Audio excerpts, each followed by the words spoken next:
Merci d'être au rendez-vous de l'actualité sur Phili Radar. L'élection présidentielle au Gabon se tiendra le 12 avril, a déclaré le Conseil des ministres tard mercredi, soit 4 mois avant la date d'abord envisagée par le pouvoir en place.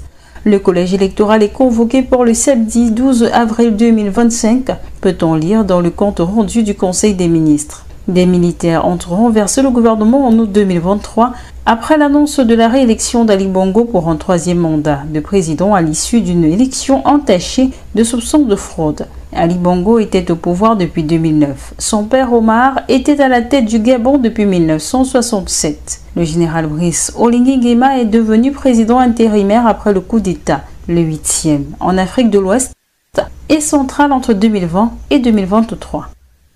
Au Mozambique, le leader de l'opposition Venancio Mondlane, instigateur d'une contestation électorale depuis des mois, n'attend absolument rien du pouvoir, mais lui laisse son jour. Je ne veux pas faire partie du gouvernement.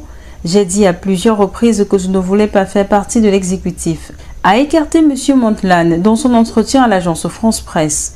Nous n'avons absolument rien à attendre d'eux en matière de feuille de route pour la réconciliation et la paix au Mozambique, a jugé l'ex-chroniqueur politique à la télévision âgé de 51 ans qui revendique la victoire de l'élection présidentielle du 9 octobre 2024.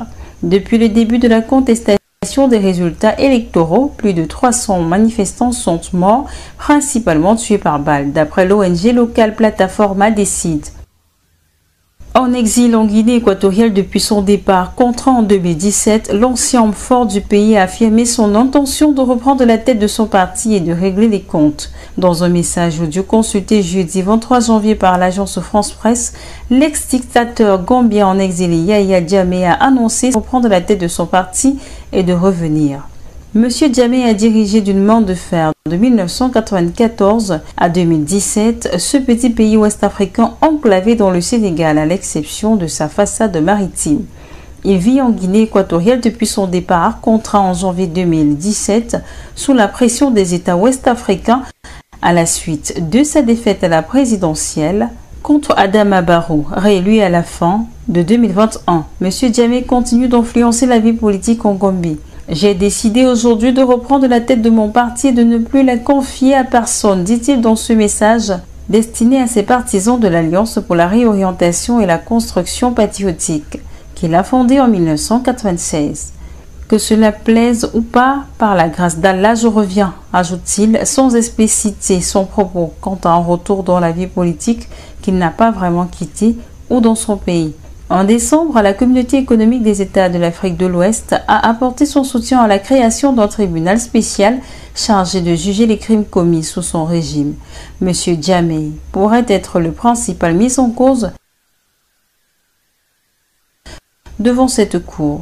Le gouvernement a en 2022 les rections qui s'est penché sur les atrocités de l'ère Jammeh et a accepté de poursuivre 70 personnes, à commencer par M. Jammeh. Que ceux qui menacent de me mettre en prison attendent que j'arrive. Le jour où il faudra rendre des comptes approche. Et ce jour-là, on réglera les comptes, dit M. Jammeh. La Gambie, ancienne colonie britannique de 2 millions d'habitants et plus petit État continental d'Afrique, figure parmi les 20 pays les moins développés au monde, selon les Nations Unies. Au Centrafrique, un diamant d'une taille et d'une pureté remarquable pesant 177,97 carats a été découvert dans la région de Zakou. La pierre précieuse, considérée comme l'un des plus gros diamants jamais découverts dans le pays, a été présentée au président Faustin-Archange Touadéra, qui s'est réjoui de cette trouvaille exceptionnelle. La République centrafricaine est dotée d'abondantes ressources minières, notamment des diamants, de l'or, de l'uranium et du fer. Ces richesses naturelles pourraient représenter une base solide pour l'économie du pays. Les diamants constituent la ressource minière la plus emblématique de la RCA. Le pays est mondialement reconnu pour la qualité de ses pierres précieuses, particulièrement les diamants alluviaux extraits des rivières. En 2023, le pays a produit 107 857 carats de diamants, rapportant environ 550 000 € de taxes à Archange Touadéra. Cette trouvaille intervient dans un contexte favorable seulement 2 mois après la levée totale de l'ordonnance mise en place en 2013 en raison de la crise. C'est ici que s'achève cette édition d'information. Merci de l'avoir suivi. Nous restons en continu sur nos différentes plateformes et sur le www.philiradar.com.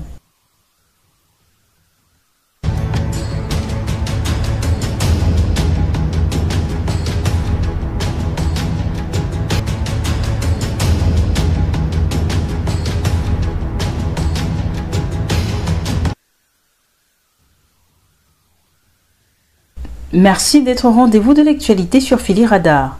L'élection présidentielle au Gabon se tiendra le 12 avril, a déclaré le Conseil des ministres tard mercredi, soit 4 mois avant la date d'abord envisagée par le pouvoir en place.